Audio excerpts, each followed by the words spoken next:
به نام خدا. با سلام و وقت بخیر. امیدواریم که حالتون خوب باشه و عقب ماندگی از بابت تعطیلی دانشگاه و کلاس ها نداشته باشیم. خب بحثی که در خدمتتون هستم درباره ویژگی های بچه‌ها فیزیکی سیستم گردش خون هست. یه فصلی هست که راجع به فیزیک گردش خون و خصوصیات فیزیکی ساختمان عروق و خصوصیات فیزیکی گردش خون صحبت میکنه. خب همونجوری که میدونید ما میگیم سیستم قلب گردش خون شامل یک پمپ قلب و یه سری لوله های عروقی هستش که بحث راجع به قلب تمام شده و گفتیم که وظیفه قلب ایجاد فشار و برقراری اختلاف فشار جهت به حرکت در آوردن خون در عروق هستش تا خون بتونه در طول عروق حرکت بکنه و به نقاطی که مد نظر در حقیقت گردش خون هست برای مبادله برسه و نهایتاً جمع‌آوری بشه به قلب برگرده و این سیکل به طور مرتب تکرار میشه. اما در مورد سیستم عروقی حالا میخوام امروز اطلاعات بیشتری رو یاد بگیریم، ببینیم که وظیفه سیستم عروق در قالب عروق شریانی، عروق مویرگی و عروق سیاه‌رگی به چه صورتی هستش و وظیفه هر بخش چی هستش.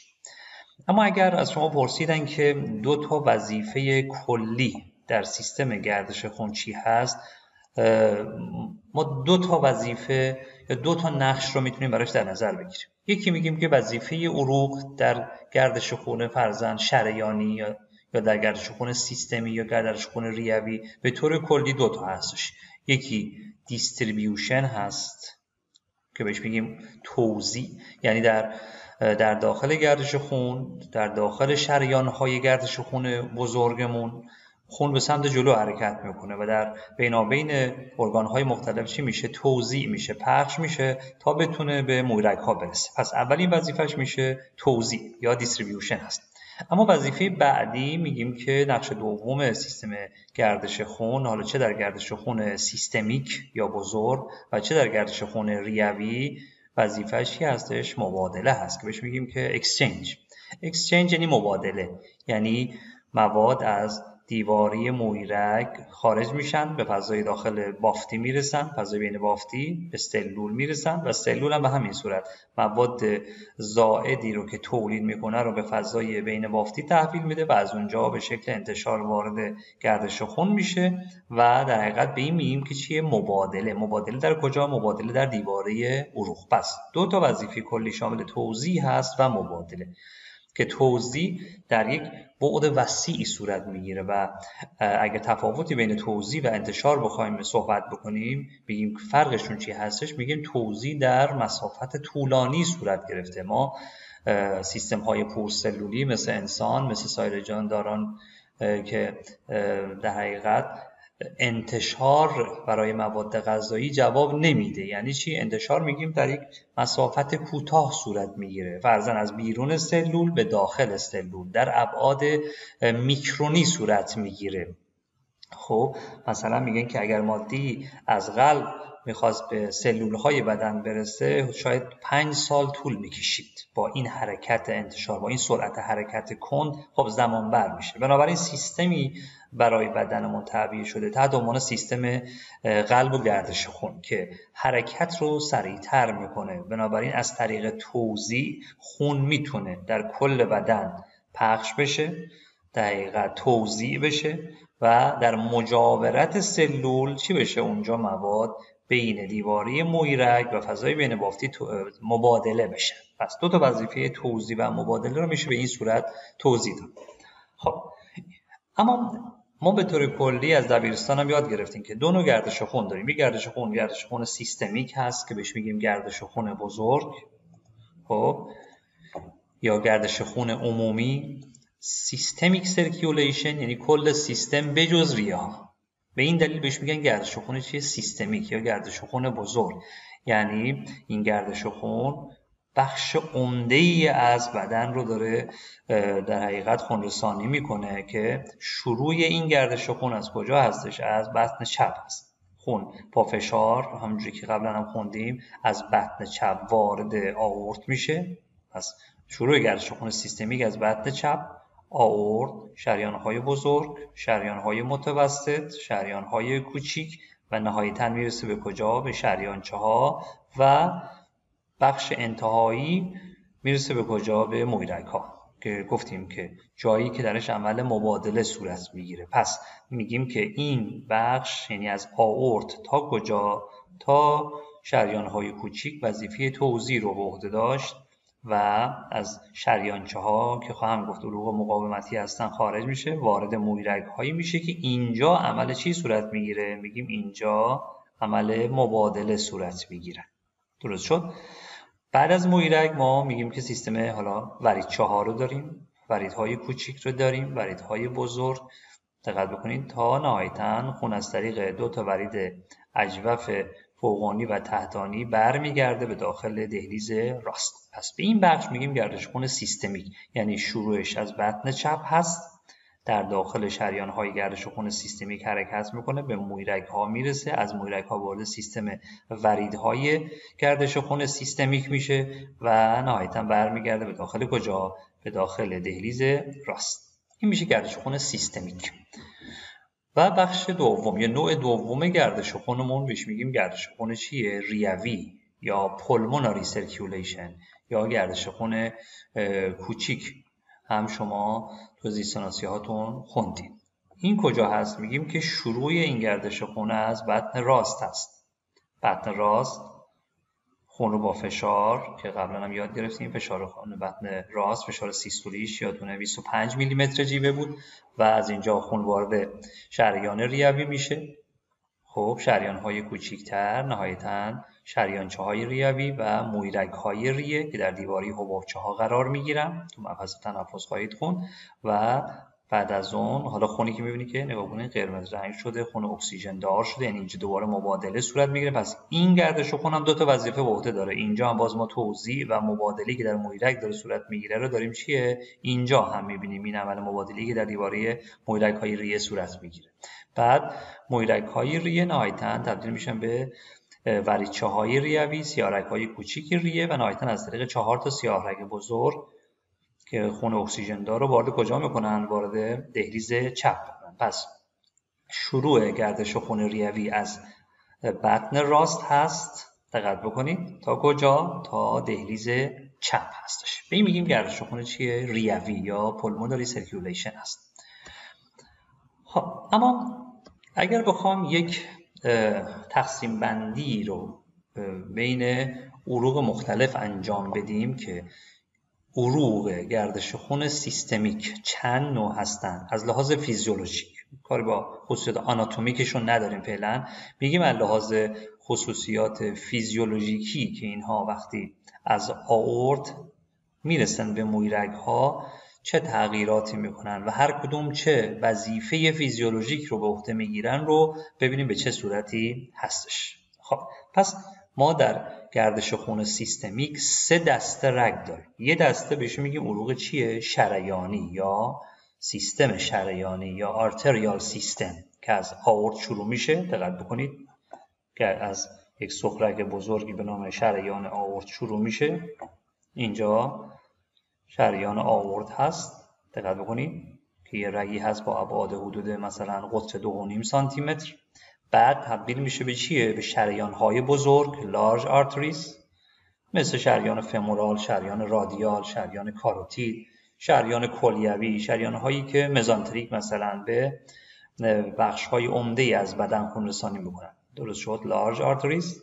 بعد شریان‌های بزرگ چی میشن؟ تقسیم میشن فرضاً شریان‌های حالا میدیوم آرتریز که حالا اینجا نشون نداده. درست شد؟ شریان‌های متوسط.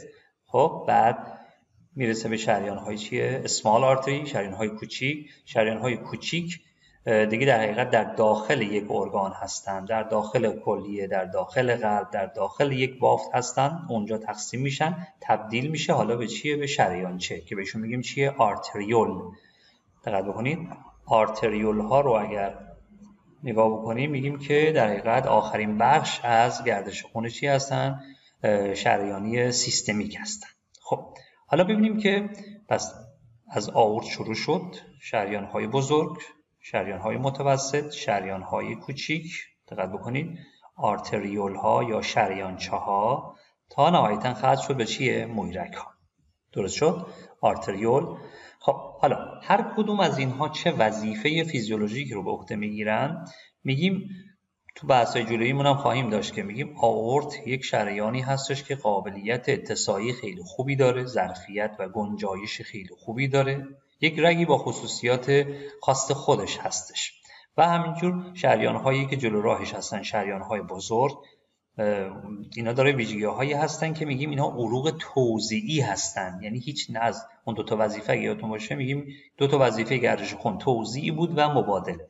بنابراین ما میگیم آورت، دقت بکنید، آورت، شریان‌های بزرگ، شریان‌های متوسط تا حتی شریان‌های کوچیک، دقت بکنید، این بخش وظیفه چی رو به عهده میگیره؟ میگیم اینا وظیفه توزیع خون رو به عهده میگیرن. پس از آورت تا شریان‌های چیه؟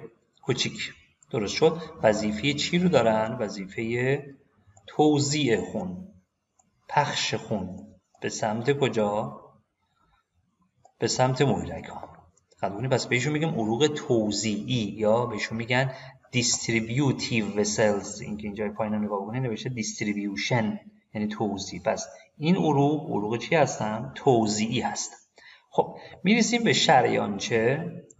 خب شریانچه یه رگی هست با ویژگی‌های خاص خودش که صحبت خواهیم کرد که دیواره عضلانی خیلی قوی داره، قطر داخلیش خیلی کم هستش، زیر 200 میکرون هست، در حالی که آورت قطر 2.5 سانتی متری داره.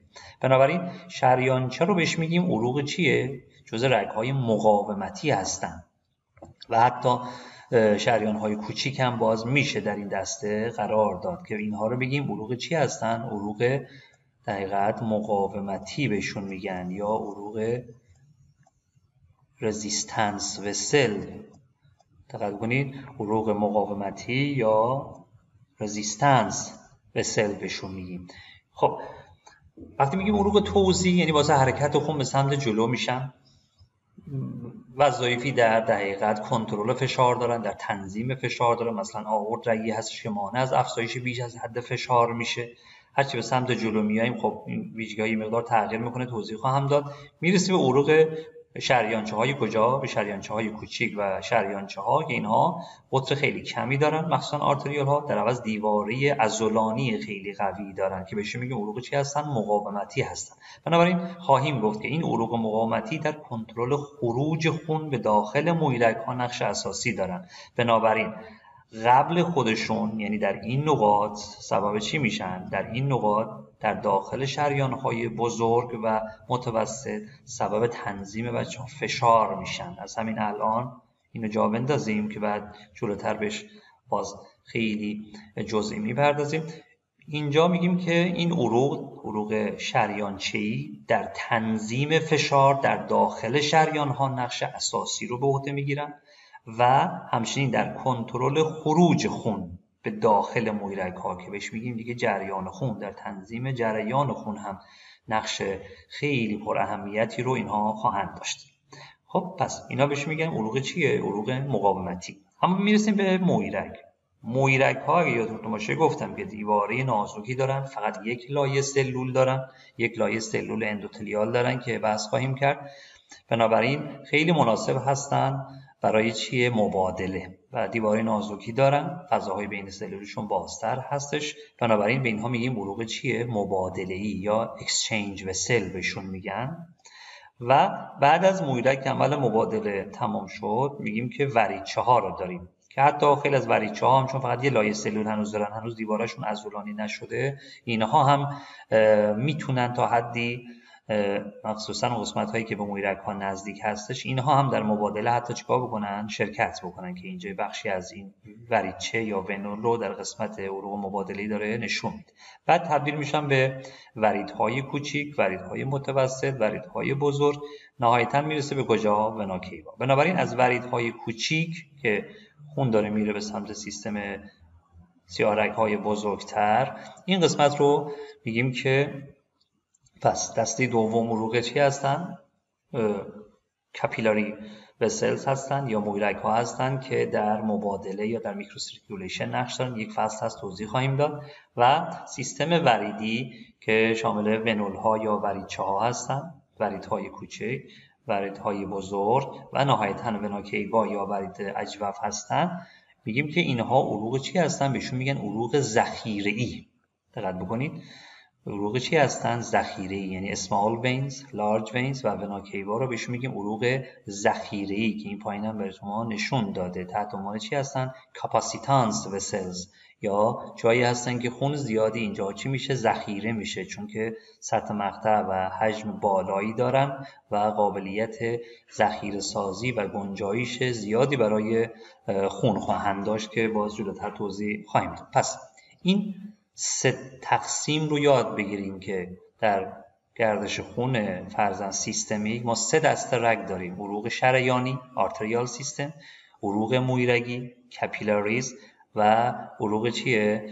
سیاه رگی یا ونوس سیستمز یا سیستم وریدی، که هر کدوم با توجه به وظایفی که دارن میشه روشون چیکار کرد؟ صحبت کرد. که عرض کردم بخش اول سیستم شریانی عروق بزرگ هستن، شریان‌های بزرگی هستن که بهشون میگن عروق توزیعی، خون رو پخش میکنن در بدن، به ارگان‌ها میفرستن. در داخل ارگان‌ها عروق داریم که شریانچه‌های کوچیک و شریانچه‌ها هستن. اینا وظیفه تنظیم در حقیقت خون رسانی و کنترل کننده میزان خروج خون به داخل مویرگ‌های اون بافت هستن و همچنین سبب حفظ فشار در داخل سیستم شریانی میشن، کنترل فشار، تنظیم فشار. در داخل مویرگ ها میگیم که عروق چی هستن؟ مبادله‌ای هستن، وظیفه مبادله بین خون و بافت ها رو اینها به عهده میگیرن. و بعد از مویرگ ها ما سیستم چی رو داریم؟ سیاه رگی رو داریم که شامل در حقیقت وریدچه ها، وریدهای کوچیک و متوسط و بزرگ تا به وناکیوا برسه، که میگیم این بخش چون حجم و مخزن بزرگی داره تحت عنوان عروق چی هستن؟ ذخیره‌ای هستن یا کپاسیتانس وسل هستن و همچنین وظیفه دقیقاً با تنگ و گشاد شدن هاشون میتونن میزان برگشت خون رو به داخل دهلیز راست هم کنترل بکنن.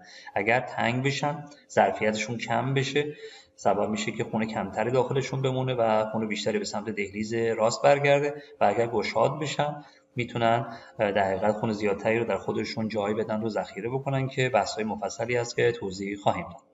خب اما این عروق رو اگه بخوام علاوه سایز و فانکشن توی این جدولم بررسی بکنیم میتونه اطلاعات خیلی خوبی به ما بده. اگه نگاه بکنید اینجا اومده عروق رو بر اساس قطرشون و فانکشنشون اومده چیکار کرده؟ تقسیم بندی کرده که ما توی بحثمون تقریبا به همین ها تک تکشون پرداختیم. میگه آورت، دقت بکنید یه رگی هستش که با دیامتر یا قطر چقدره؟ 25 میلیمتر. دقت بکنید. یا رادیوس که میشه شعاع، رادیوس میشه چقدر؟ میشه 12.5 میلیمتر. پس دیامتر یا قطر 25 میلیمتر و رادیوس یا شعاع 12.5 میلیمتر میتونیم در نظرش بگیریم. تقریبا به اندازه قطر یک شست هر فردی میشه در نظرش گرفت. پس آورت با این قطر، دقت بکنید وظیفش چیه؟ بهش میگه پالس دمپنینگ انجام میده که خواهیم گفت جلوتر، یعنی جلوی افزایش فشار بیش از حد رو میگیره به دلیل اینکه قابلیت اتساعی بالایی داره. فشار سیستولی ما خیلی بالا نمیره. اگر آورتمون سفت بشه و قابلیت اتساعی نداشت، این افزایش فشار سیستولیمون میتونه خیلی چی بشه؟ بیشتر بشه. و همچنین وظیفه چی رو به عهده میگیره؟ نگاه کنین، دیستریبیوشن، عرض کردم وظیفه توزیع رو به عهده میگیره. شریان‌های بزرگ لارج آرتریز، نگاه بکنید قطرشون 1 تا 4 میلیمتر. وظیفهشون چی هست؟ وظیفه توزیع رو به عهده میگیرن، جزء عروق توزیعی هستن. اسمال آرتریز، نگاه بکنید شریان‌های چیه؟ کوچیک، 0.2 تا 1 میلیمتر قطرشونه. بازنقششون دیستریبیوشن. حالا یه مقدار بهش چیه؟ مقاومت هم اضافه میشه، چون کم کم قطرشون داره کم میشه دیگه. 0.2 میلیمتر تا 1 میلیمتر قطر زیادی نیستش، بنابراین اینها هم جزء عروق مقاومتی میتونن حساب بشن. پس هم وظیفه توزیع و کمی هم نقش چی رو دارن؟ مقاومتی رو به عهده میگیرن. آرتریول ها هستن، نگاه بکنید، یا شریانچه. آرتریولز یا شریانچه قطرشون چقدره؟ میگیم که عروقی هستن که زیر 200 میکرون قطر دارن یا 1/100 تا 0.2 میلیمتر قطرشون هست. عمده نقششون نقش چی هستش؟ مقاومتی هست. دقت بکنید اینو خیلی خوب روش فوکوس بکنید، منم مارکش میکنم. وقتی میگن عروق مقاومتی در گردش خون سیستمیک، کدوم دسته از رگ‌ها هستن؟ شریانچه‌ها هستن. رزिस्टنس فسل در تنظیم فشار، pressure regulation and flow regulation که بحث مفصلی هست توضیح خواهیم داد.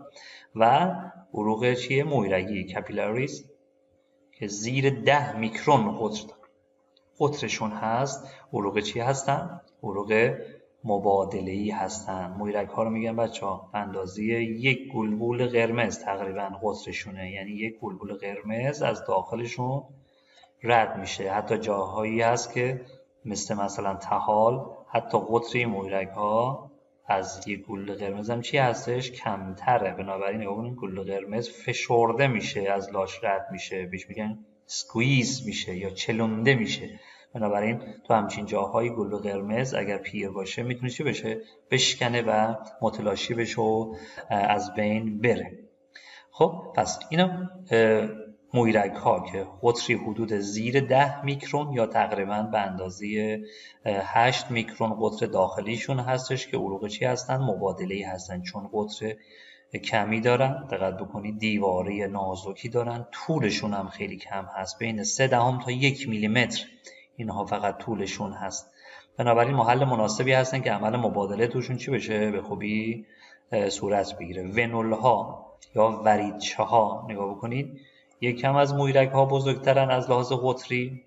خب باز قسمت های زیادی از مویرگ ها مخصوصا در سر وریدی دقیقاً مویرگ یا در جایی که به مویرگ ها متصل میشن یا بعد از مویرگ منشأ میگیرن، هنوز چون کاملا عضلاتشون، دیواره عضلانیشون پیوسته نشده، هنوز میتونن عمل مبادله رو انجام بدن و همچنین نقش دقیقاً کالکشن یا جمع‌آوری خون و نقشی که گفتم برای سیستم وریدی به عنوان کاپاسیتانسی یا ذخیره‌ای رو به عهده میگیرن.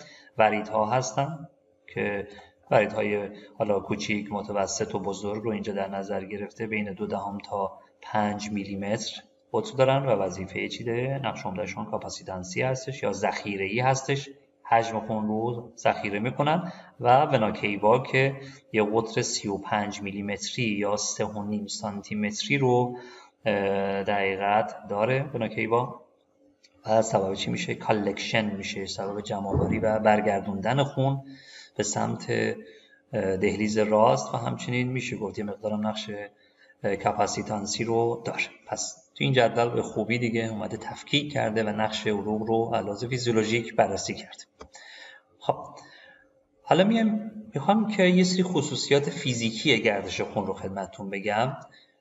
بحث راحتی هست، یه مقدار فقط روی همین ویدیو هم فوکوس بکنید، کاملا مطلب رو یاد خواهید گرفت و حتی نیازی به خوندنش و درسنامه هم نباشه.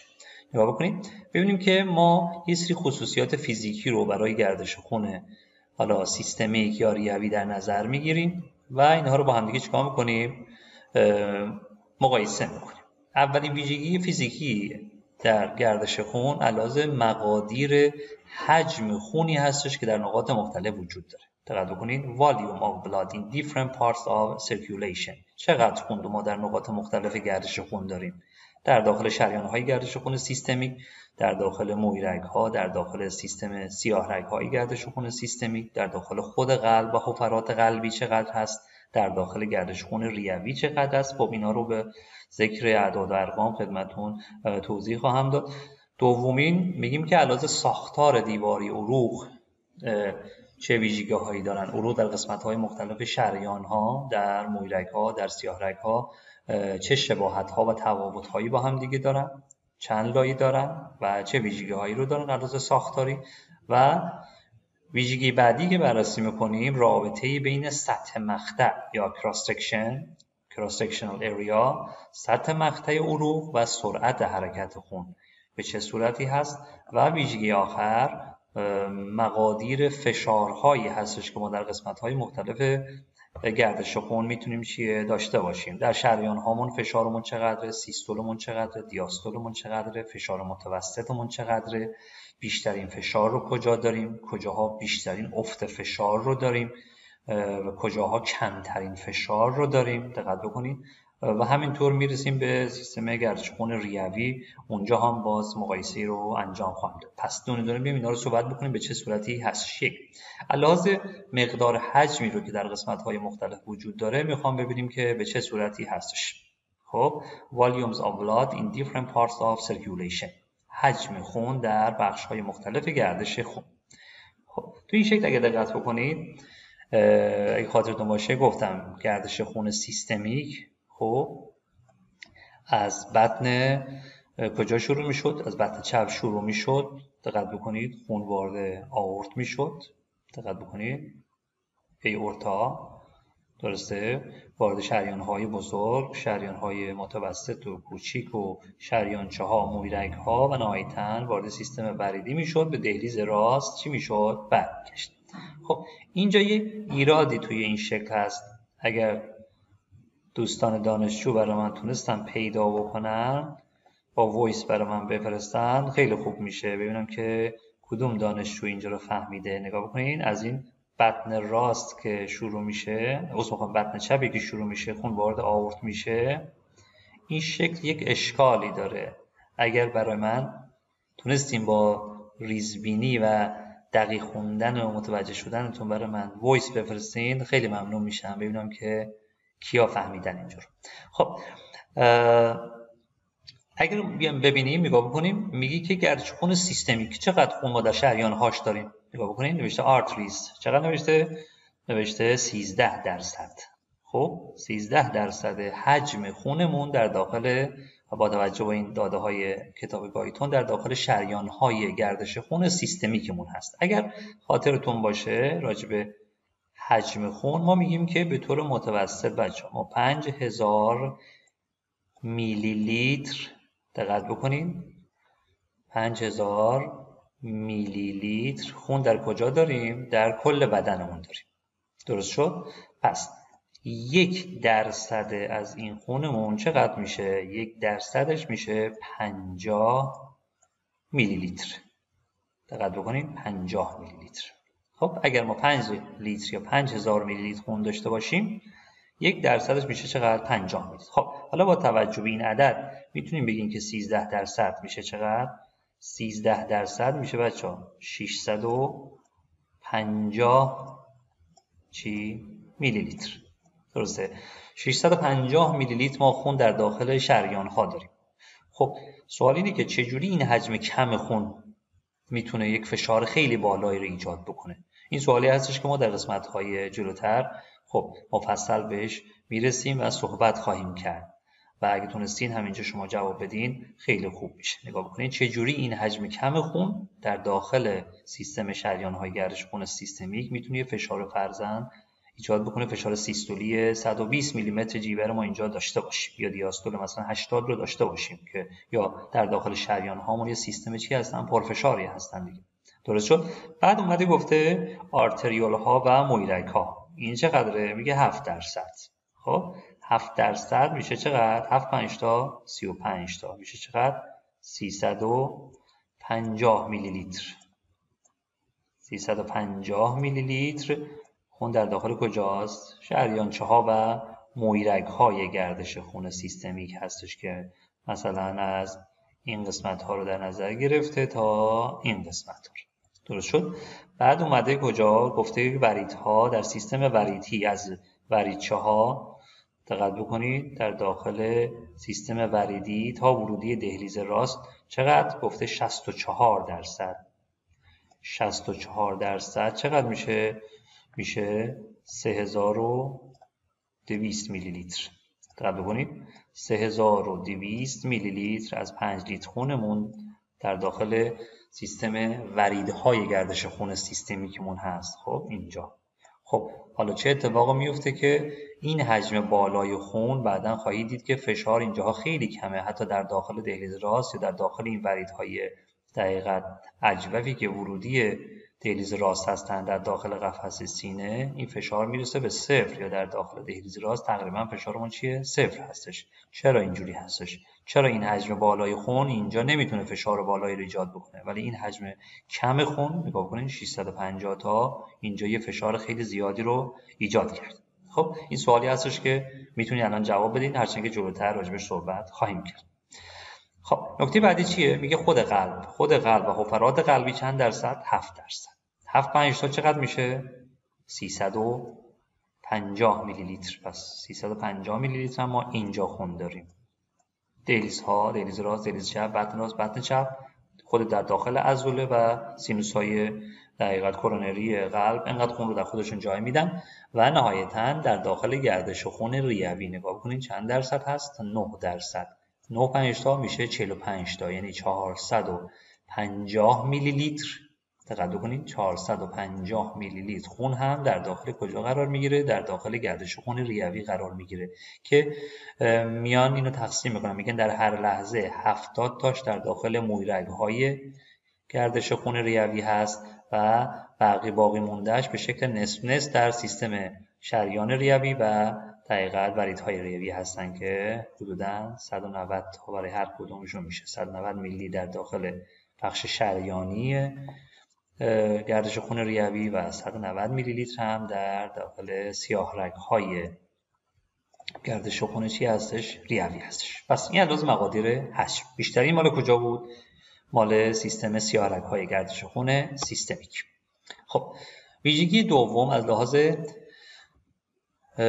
خب این باز گراف دیگه رو داره نشون میده، همین اعداد رو اینجا هم میتونید مقایسه بکنین که بیشترین رو نگاه بکنید در گردش خون چی هستش؟ سیاه رگ‌های گردش خون سیستمیک 64% در این در حقیقت گراف دایره‌ای رو اینجا میتونید اینجا ببینید. خب مقایسه بکنید. ویژگی بعدی لحاظ ساختار دیواری عروق هست، لایه‌های دیواری عروق. همونجوری که تو بافشناسی هم خوندیم میگیم که عروقمون شامل 3 لایه هستن. درسته؟ لایه سل‌های اندوتلیال یا انتیما یا لایه داخلی، لایه میانی یا تونیکا مدیا که لایه سلولهای عضلانی صاف هست، اینجا داره میبینید، دقت بکنید، و لایه بیرونی یا لایه خارجی بهش میگن چی؟ ادونتیشیا. لایه داخلی اینتیما، لایه سلولهای چی هستن؟ یه لایه سلول اندوتلیال هست، این قرمزهایی که اینجا میبینید، روی قشای پایه. درست شد که اینا خودشون اجزای الاستیک داره، اجزایی که قابلیت اتصاعی دارن، فیبرهای الاستیک هستن، کلاژن هستن این مقدار. خب اینجا قرار میگیرن. بس این لایه سلولای اندوتلیال از لحاظ فیزیولوژیک اهمیت زیادی دارن که جلوتر هم بهش صحبت خواهیم کرد که نقشای سنتزی زیادی میتونن داشته باشن، مواد تنگ کننده یا گشاد کننده عروقی میتونن تولید بکنن که از اینجا منتشر بشه بیاد بر روی دیواره عضلانی اثر بذاره و اینها رو چیکار بکنه؟ و تنگ یا گشاد بکنه که نهایتاً باعث گشادی یا تنگی چی بشه؟ عروقی بشه. پس موادی که اینجا ساخته میشه میتونه بر روی لایه عضلانی اثر بذاره، سبب انقباض و در حقیقت استراحت عضله بشه، سبب تنگی و گشادی چه بشه؟ عروقیمون بشه که خب بحث مفصلی هستش و خیلی هم با اهمیت هستش. و لایه خارجی ادونتیشیا یه لایه بافت همبندی هستش که عمدتاً از اجزای الاستیک دقت بکنید شامل کلاژن و فیبرهای الاستین تشکیل میشه و ما خواهیم گفت که هرچه نسبت الاستین به کلاژن اینجا بیشتر باشه، خاصیت اتساعی یعنی باز شدن عروق چی هستش؟ بیشتر هستش. و برعکس اگر این نسبت کم بشه، یعنی نسبت الاستین به کلاژن کاهش پیدا بکنه یا نسبت کلاژن بره بالا که این اتفاق در دوره پیری اتفاق میفته، نسبت الاستین به کلاژن کم میشه و عروق سفت‌تر میشن. بنابراین هرچی نسبت الاستین به کلاژن بالاتر بره، عروقمون پس نسبت الاستین به چیه؟ به کلاژن هرچی بالاتر بره، دقت بکنید بحث خیلی مهمه، علاوه فیزیولوژیک خیلی اهمیت داره، جلوتر خواهم گفت. نسبت الاستین به کلاژن هرچی بیشتر بشه، قابلیت اتساعی عروق هم چی میشه؟ قابلیت اتساعی عروق بیشتر خواهد شد. و برعکس هرچی نسبت کمتر بشه، قابلیت اتساعی چی میشه؟ کم میشه که در افراد پیر این اتفاق میفته، عروق قابلیت باز شدن و متسع شدنشون کم میشه و بنابراین یک از دلایل افزایش فشار خون همین هست که خواهیم گفت.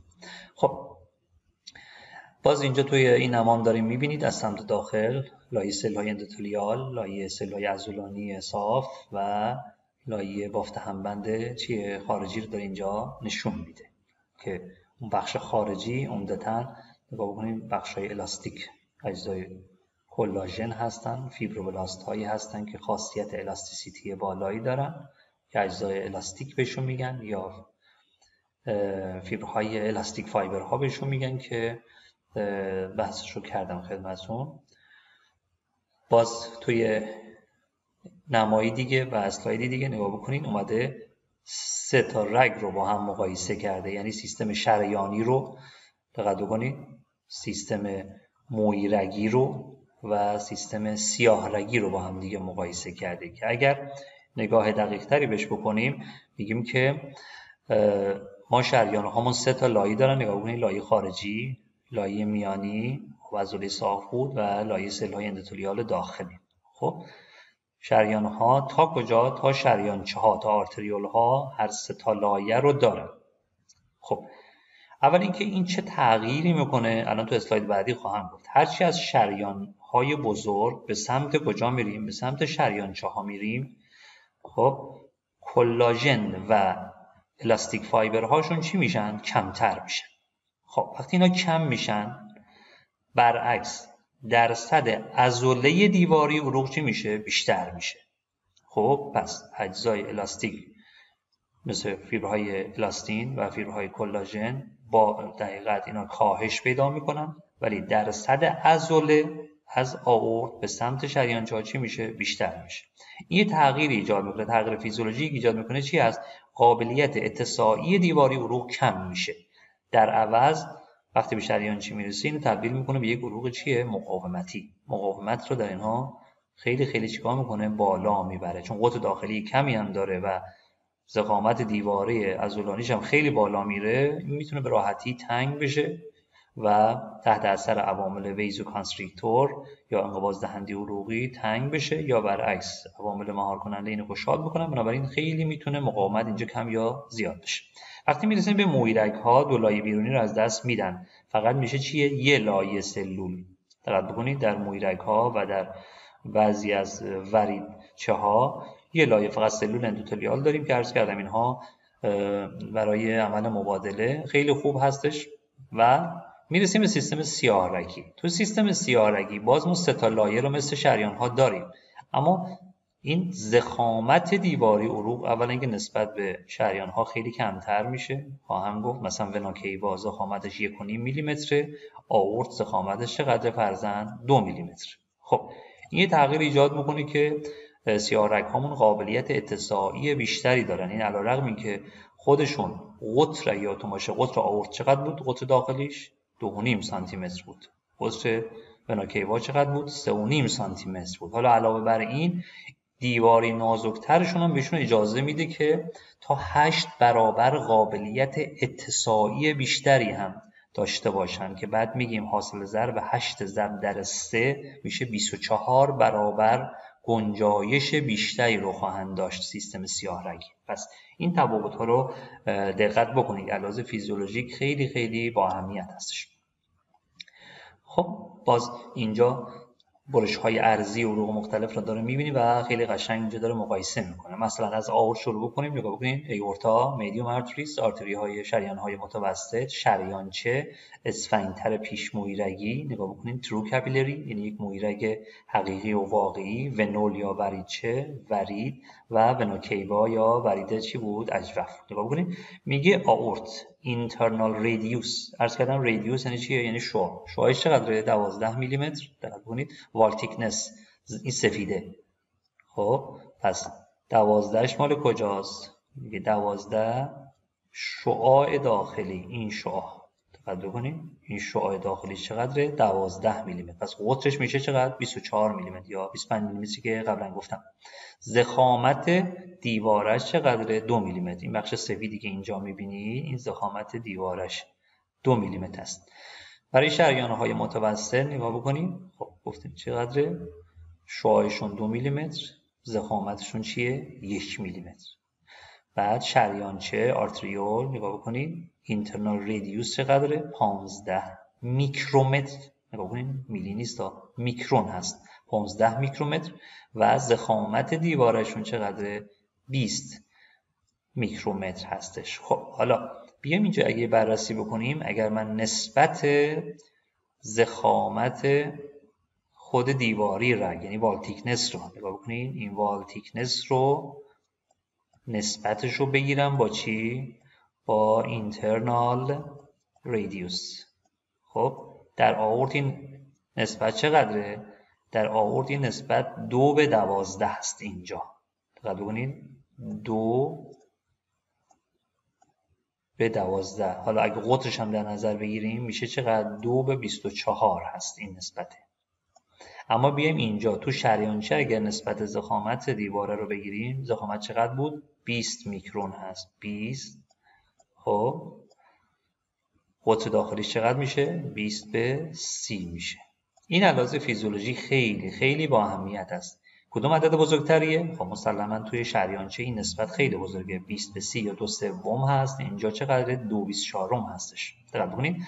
پس نشون میده که ضخامت دیواره شریانچه نسبت به قطر داخلیشون خیلی بالاتره. اینجا دارین ناهی سفید رو علاوه مقایسه‌ای با این داخل داره نشون میده به شما و این اهمیت در حقیقت یک رگ مقاومتی رو داره اینجا تأکید میکنه که میگه آرتریول یا شریانچه به این دلیل، به دلیل اینکه ضخامت در حقیقت دیواره به قطر داخلیش خیلی بالا هست، میتونه نقش یک رگ مقاومتی رو خیلی خوب بازی بکنه. چون بعداً خواهیم گفت که عوامل مختلف عصبی، هورمونی، یونی، خب عوامل بافتی میتونن روی این اثر بذارن و سبب تنگی و گشادی چه بشن؟ این قطر داخلی بشن. چون عضله زیادی داره، بنابراین به راحتی میتونه تحت اثر مواد گشاد کننده و تنگ کننده عروقی قرار بگیره که نقش مقاومتیش رو خیلی برجسته میکنه. و یا باز اسفنکتر پیش‌مویرگی هم باز به همین صورت خیلی شبیه این شریانچه میتونه عمل بکنه که در حقیقت دریچه‌های ورود خون به مویرگ هستن. اگه اینا باز باشن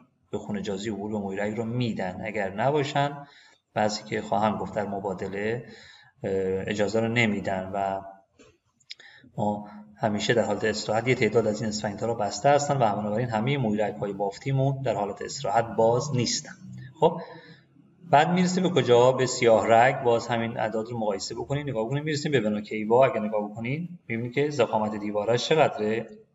1.5 میلیمتر هست و قطر داخلیش رو حالا اینجا چقدر نشون میده؟ 15 میلیمتر یا شعاع 15 میلیمتر و قطر 30 میلیمتری رو ما چیه؟ 30 الی 35 میلیمتری رو ما میتونیم چیه داشته باشیم. و از ونا کیوا در مقایسه با آئورت قطر داخلی چیه؟ بیشتری دارد.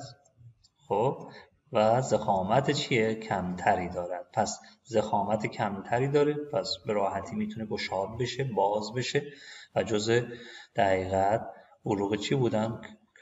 کپاسیتانسی بودن. میتونستن خون زیاد در خودشون چیکار بکنن؟ ذخیره بکنن، که به دلیل اینکه قابلیت اتساعی 8 برابری نسبت به آورت داره و علاوه حجمی هم گفته میشه که بودن علاوه حجم فیزیکی هم 3 برابره، که بعد خواهیم گفت که 8 ضرب در 3 میگیم که گنجایش یا کامپلیانس 24 برابری رو خواهد داشت. اما میایم این پایین نگاه بکنیم، اجزا رو اینجا نشون میده. میگه همه این عروق سلول اندوتلیال رو دارن. نگاه بکنید این خط اول.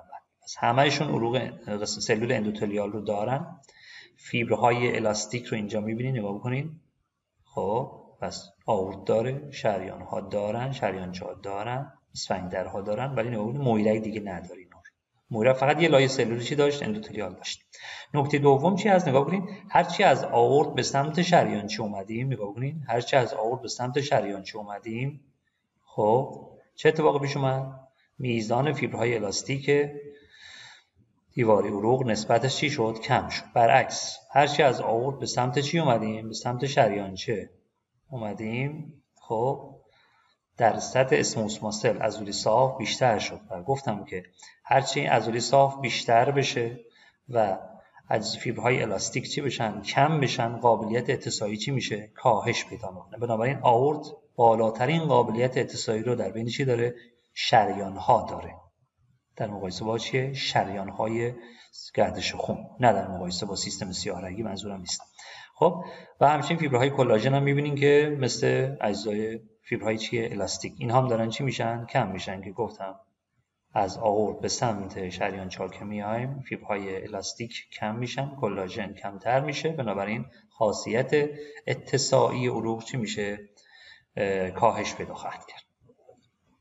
خب اما بریم سر، باز اینجا داره این مقایسه میکنه آرتری و سیاه رگ رو توی این شکل پایینی هم میتونین مقایسه بکنه. علاوه ضخامت داره خیلی خوب مقایسه میکنه و علاوه ابعاد فیزیکی یک ورید در مقابله با چیه؟ یک شریان همنام خودش. مثلا آورت در مقایسه با ورید اجوف رو اینجا داره مقایسه میکنه که هم حجم فیزیکی بیشتری دارن و در عوض ضخامت دیواری چیه؟ کمتری دارن. باز اینجا داره علاوه ضخامت‌های دیواره اینجا هم تو این اسلاید هم مقایسه می‌کنی که میتونید نگاه بکنید. اما ویژگی بعدی علاوه سطح مقطع، رابطه سطح مقطع با سرعت حرکت خون در عروقمون هستش. خب ما هرچی از آورت به سمت کجا میریم؟ به سمت مویرگ‌ها پیش میریم. خب اگه من بخوام بکشم ارزانا لوله‌ای نمیکشم، علاوه تعداد رگ میشه. میگم این رگ من آورت خب میره تبدیل میشه به یه سری چیه؟ شریان بزرگ، مثلا کاروتید، فمورال، آورت سینه. درست شد؟ پس ما لول به لول که میریم جلو میشه تقسیم بندی کردیه. درست شد؟ پس آورت شد چیه؟ شریان‌های بزرگ. شریان‌های بزرگ تقسیم میشن چیه؟ شریان‌های متوسط. درست شد؟ شریان‌های متوسط تقسیم میشن چیه؟ شریان‌های کوچیک. پس حال رفته تعداد داره چی میشه؟ بیشتر و بیشتر میشه. دقت بکنید تعداد داره چی میشه؟ زیاد میشه. خب پس آورت شریان‌های بزرگ، لول به لول میتونیم تقسیم بندی بکنیم، شریان‌های متوسط، شریان‌های کوچیک، نهایتاً میرسه به کجا؟ به شریان 4. نگاه بکنید پس تعداد داره بیشتر و بیشتر میشه. خب شریان 4. خب و نهایتاً میرسه به کجا؟ به مویرگ‌ها. درست شد؟ مویرگ‌ها و همینجور ادامه پیدا میکنه. خب حالا چه فرقی علاوه سطح مقطع کرده؟ میگیم آورت یه رگی هست با سطح مقطع 2.5 سانتی متر چی؟ مربع. این رگ به اندازه قطر یک شست دست. خب میرسه به شریان‌های فرضاً کوچیک. درست شد؟ نه بزرگ بودن، متوسط بودن. اینجا شریان‌های کوچیک. خب شده چقدر؟ مجموع سطح مقطع شریان‌های کوچیک توی بدن شده چقدر؟ 20 سانتی متر مربع. خب 2.5 شده 20. پس خیلی زیاد شده دیگه. درست شد؟ و نهایتاً میرسه به شریانجا شده چقدر؟ 40 سانتی متر مربع. رسیده به مویرگ شده چقدر؟ 2500 سانتی متر مربع. یعنی چی؟ یعنی اگر همه مویرگ‌های بدن رو کنار هم بذاریم سطح مقطعشون 2500 سانتی متر مربع است. خب علاوه سرعتی چه تغییری پیش میاد؟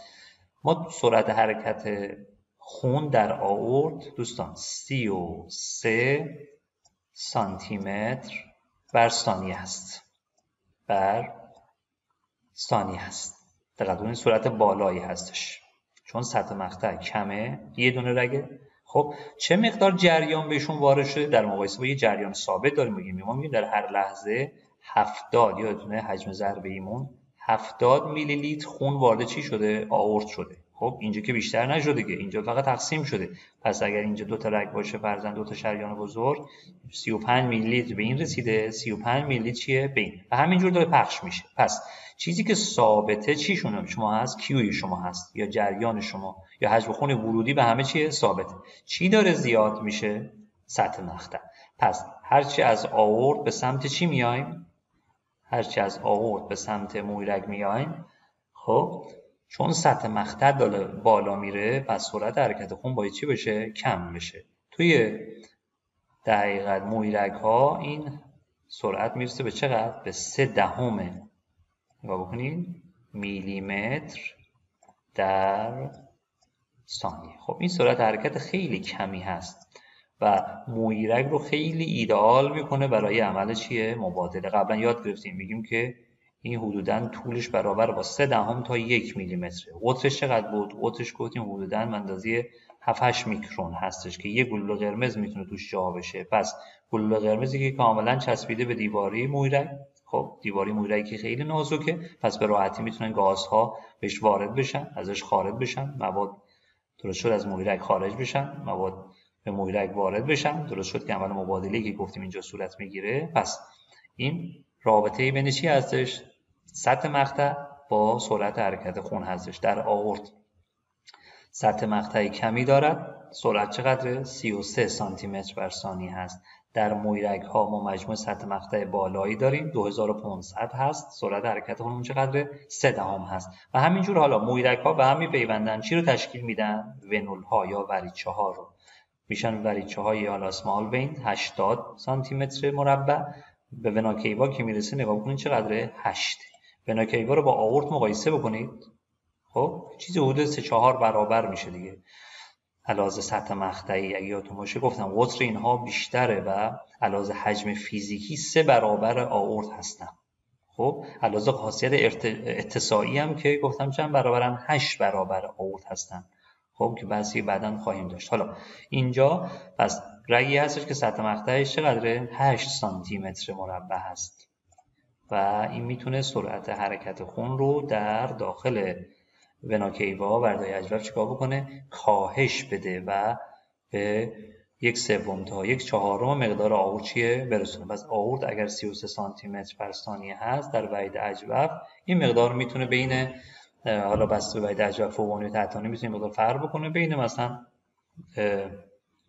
10 تا 20 الی 25 سانتی متر بر ثانیه چیه؟ باشد. پس این رابطه هست که ما میتونیم داشته باشیم به این شکل که V برابر است با Q تقسیم بر A velocity یا سرعت حرکت خون برابر است با جریان خونی که ثابت بود. بکنیم پس جریان ثابته، دقت بکنید در هر بستر عروقی ما اینا رو در مجموع هر بستر حساب کردیم دیگه. درست شد؟ آورت 2.5 سانتی متر، مجموع کل شریان های کوچیک 20 سانتی متر مربع، مجموع کل مویرگ ها 2500 سانتی متر مربع، ولی جریانی که داره بهشون بخش میشه چیه؟ ثابت هستش. پس کیوی ثابت چی داره زیاد میشه؟ A اریا داره زیاد میشه. بس طبیعی هستش که سرعت داره چی میشه؟ کم میشه.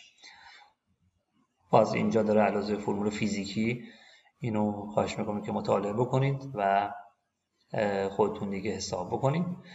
باز اینجا داره هم رابطه رو نشون میده. نگاه بکنید رابطه میگیم از آورت aorta large arteries small arteries arteriole، نگاه بکنید capillaries vein small vein large vein and vena cava یا VC. خب هرچی از آورت نگاه بکنید به سمت مویرگ میایم.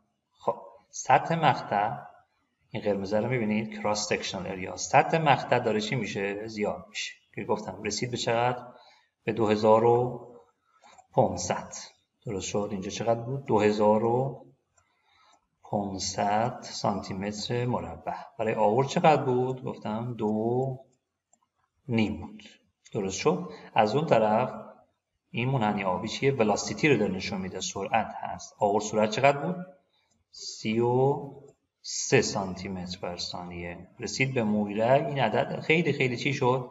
کم شد که 0.3 میلیمتر بر ثانیه هستش. اینجا 0.3 میلیمتر بر ثانیه هستش. خب حالا از مویرگ به سمت وناکیوا چه اتفاقی میفته؟ نگاه کنید.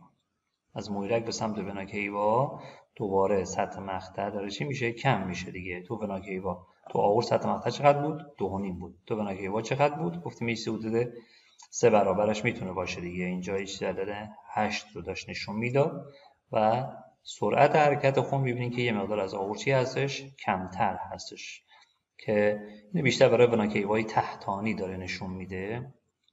بنابراین سرعتش نسبت به آورتی هستش کمتر هستش. خب این نکته رو اینجا تاکید میکنم که سرعت حرکت خون رو نگاه بکنید با فشار خون ورید اجوف در نظر بگیرید که خواهیم گفت که فشار خون در ورید اجوف ورودی به دهلیز راست حدوداً 0.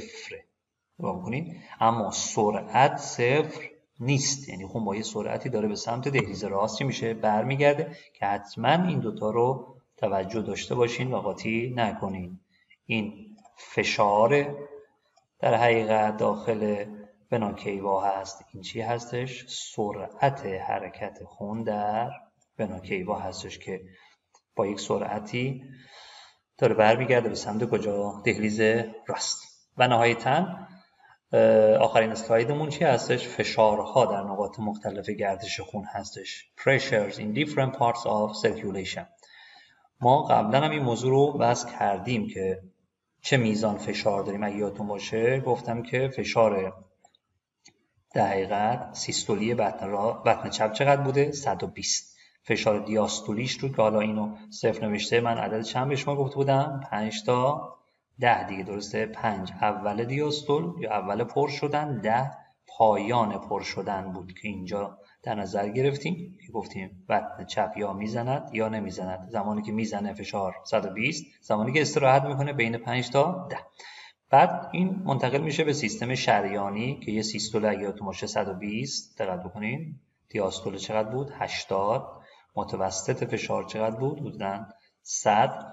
خب و همینجور به سمت جلو میاد، فشار کمتر میشه، محیرک‌ها متوسط فشار اینجا بین 15 تا 20، هنگام خروج حدود 10 نگاه بکنین و در داخل سیستم سیارگی کم میشه، میرسه به کجا؟ به دهلیز راست که یه فشار میانگین حدود 0 یا بین مثبت 2 تا -2 رو میتونن داشته باشن.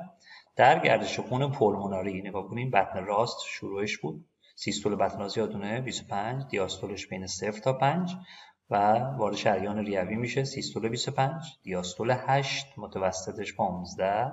خب میاد کم کم فشار کم میشه، در محیرک‌های ریه متوسط فشار حدود 7 میلیمتر جیوه داریم. خب کم کم فشار در داخل سیارک‌ها کم میشه به دهلیز راست که میرسه، به دهلیز چپ که میرسه، یه متوسط فشار بین 3 تا 5 میلیمتر جیوه رو ما چیه داریم. اما در داخل دهلیز راست متوسط فشارمون چقدره؟ حدود 0 هستش یا -2 الی چیه؟ -2 که بعد راجع به این فشار صحبت خواهیم کرد که چه عواملی در این تاثیر میذاره. درست شد؟ فشار دهلیز چپ همیشه مقدار از دهلیز راست چیه؟ بیشتره. چرا؟ چون پمپی که سر راهش هست بطن چپ هستش و ناخودآگاه یه مقدار از این فشارهای بالای بطن چپ به دهلیز چپ هم منتقل میشه. درست شد؟ که توی این شکل خب این کامل داره توضیح میده. نگاه بکنید نوسانات رو اینجا خیلی قشنگتر داره توضیح میده. آورت، شریان‌های بزرگ، شریان‌های کوچیک، آرتریول. خب فشار آورتی رو ببینید، سیستول، دقت بکنید، دیاستول، سیستول، دیاستول. پس حداقل 80، حداکثر اینجا بودن نزدیک 120 نشون داده. خب میاد سمت کجا؟ لارج آرتریز. یه نکته خیلی خیلی مهم که بعضی از سالها علوم پایه هم حتی سوال داده بودن به شما، نگاه بکنید یه اتفاق اینجا داره میفته. چیه این؟ میگه هرچی از آورت به سمت شریان‌های بزرگ میریم، تو درسنامه براتون نوشتم، توضیح دادم براتون، فشار سیستولی بالا میره، فشار دیاستولی کم میشه. خب فشار دیاستولی اینجا بودن 70، دقت بکنیم. فشار سیستولی فرضاً 125. چرا؟ خب که دلایلی داره که میتونیم اینجا براش توضیح بدیم. میگیم که هرچی از آورت به سمت ابتدای شریان‌های بزرگ، مثلا ابتدای شریان فمورال اگر فشار رو شما ثبت بکنید، فشار بالاتر از خود آورته. چرا؟ اول اینکه آورت اگه یادتون باشه گفتم که یه رگی از قابلیت اتساعی خیلی بالاتری از شریان‌های جلو دستش داره. یعنی هرچی از آورت به سمت جلو میایم، قابلیت اتساعی چی میشد؟ قابلیت اتساعی یا دیستنسیبیلیتی داره چی میشه؟ کم میشه. خب این کم شدن سبب میشه که ناخودآگاه فشارمون چی بشه؟ بیشتر بشه. اما یه نکته دیگه هم هستش که تو درسنامه اگر اینجا باشه نمیدونم حالا گذاشتم یا نه، که ما یک برگشت امواج داریم. یعنی وقتی رگهامون یه رگ بزرگی مثل آورت میاد به سمت جلوتر حرکت میکنه و دو شاخه میشه فرضاً، نگاه بکنید، وقتی یه موج فشار در داخل این رگ میاد به سمت جلو حرکت میکنه، وقتی به این نقاط میرسه با یه سدی برخورد میکنه. بنابراین بخشی از این موج که داشت حرکت میکرد، نگاه کنید بچه‌ها، این موج بخش ضعیفش چی میشه؟ برمیگرده. بهش میگن بک ویو. خب و با موج بعدی آورتی، با موج فشار بعدی که میاد تلاقی میکنه. بنابراین در این ابتدای شریان‌های در حقیقت بزرگ یه مقدار ما دامنه فشاریمون چی میشه؟ بیشتر میشه. پس یه موج از این ور میاد با این موج ضعیفی که یه مقدارش برمیگرده با هم تلاقی میکنه، دامنه فشاری شما چی میشه؟ یه مقدار بیشتر میشه. پس یکی به دلیل برگشت امواج هست یا ریفلکشن ویو بهشون میگن یا بک ویو بهشون میگن. خب اینا میشه دلیل چیه؟ دوم. پس دو تا دلیل چرا از آورت به سمت شریان‌های بزرگ فشار سیستولیمون بالا میره. یکی اینکه قابلیت اتساعی داره به سمت شریان‌های بزرگ داره چی میشه؟ کاهش پیدا میکنه. چون قابلیت اتساعی آورد از اونها بیشتر. دلیل دوم چی هستش؟ برگشت امواج هست یا بک ویو هست که سبب میشه اینجا یه مقدار در ابتدای شریان‌های بزرگ در این نقاط ما فشار سیستولیمون چی بشه؟ بالاتر. اما چرا فشار دیاستولیمون چیه؟ کم میشه؟ میگه خب چون خون داره دقیقاً اینجا وارد 2 شاخه میشه و مجموع سطح مقطع 2 تا شاخه، 3 تا شاخه یا 4 تا شاخه ما از خود آورد چی میشه؟ بیشتر میشه دیگه. تو اسلاید قبلی دیدیم سطح مقطع وقتی به سمت جلو میریم چی میشه؟ بیشتر میشه. پس چون جریانمون ثابت هست، خون با سهولت و مقدار بیشتری داره خارج میشه. پس در زمان دیاستول ما چون خون سریعتر داره خارج میشه، اینجاها یه مقدار فشار دیاستولیمون چی میشه؟ افت بیشتری رو داره نشون میده. خب اما نکته بعدی چی هستش؟ میرسیم به کجا؟ به ابتدای شریانچه ها اینجا. خب متوسط فشار این خط مشکی چنده؟ میانگین فشارمون چقدره؟ 80 هست. میخوام 80 میلیمتر جیو است. پس خون با میزان فشاری که وارد شریانچه میشه، اون فشار چقدره؟ با 80 میلیمتر جیو متوسط فشار 80 و هنوز خواهیم گفت که پالس داره. نگاه بکنید، سیستول دیاستول داره نبض داره دقیقت که خواهیم گفت که شریانچه جلوی نبض رو میگیره. نگاه بکنید خون کم کم اون نبضه و پالسه از بین میرود و میبینید که اینجا سرعت کاهش شما و میزان کاهش شما خیلی زیاده. نگاه بکنید با یه شیب خیلی زیاد داره فشار چی میشه؟ کم میشه، به طوری که زمانی که از شریانچه خارج میشه این میزان چقدره؟ یه چیزی حدود مثلا 40 هست. خب پس اگر از شما پرسیده شد بیشترین میزان کاهش فشار، دقت بکنین نگفتم کمترین میزان فشار، اگه گفتن کمترین میزان فشار کجاست؟ اینجاست. وحید اجوف ورودی دهلیز راست چقدره؟ 0. دارم میگم چیه؟ بیشترین افت فشار، بیشترین کم شدن فشار. افت خیلی شما نسل جدید سر در نمیارین. بیشترین کم شدن فشار داره کجا صورت میگیره؟ در داخل کجا؟ شریان ها داره صورت میگیره. این رو توجه بهش داشته باشید. و خون با فشار 35 الی 40 میلیمتر جیوه وارد مویرگ کپیلری میشه و با فشار حدود تقریبا 10 از مویرگ چی میشه؟ خارج میشه که مویرگ ها به طور متوسطی فشار بین 15 تا 17 میلیمتر جیوه میتونن چیه؟ داشته باشن و همینجور وارد سیستم سیارگی که میشه. نگاه کنید این برای فردی هست که البته به پشت خوابیده هست. این فشارهایی که اینجا ثبت شده برای فردی هست که دراز کشیده و به پشت خوابیده است. خب کم کم در سیستم سیارگی فشار کم میشه. اسمال وین نگاه کنید عددهای خیلی کمی رو داریم که بعد تو گردش خون میگیم که به پشت خوابیده باشیم. مثلا در پشت پا بودن یه فشار 20 میلیمتر جیوه داریم، کم کم میاد به سمت بالا دور و بر زانو داخل شکم. خب وریدهای بزرگ ما هستن فشارمون خیلی کم میشه و تا به وناکیوا که میرسه تقریبا این فشارمون که بهش میگیم فشار ورید مرکزی 0 هست. بهش میگن سنترال ونوس پرشر، بهش میگن که تو مبحث سیارگی بهتون خواهم گفت. CVP بیمار یعنی سنترال ونوس پرشر،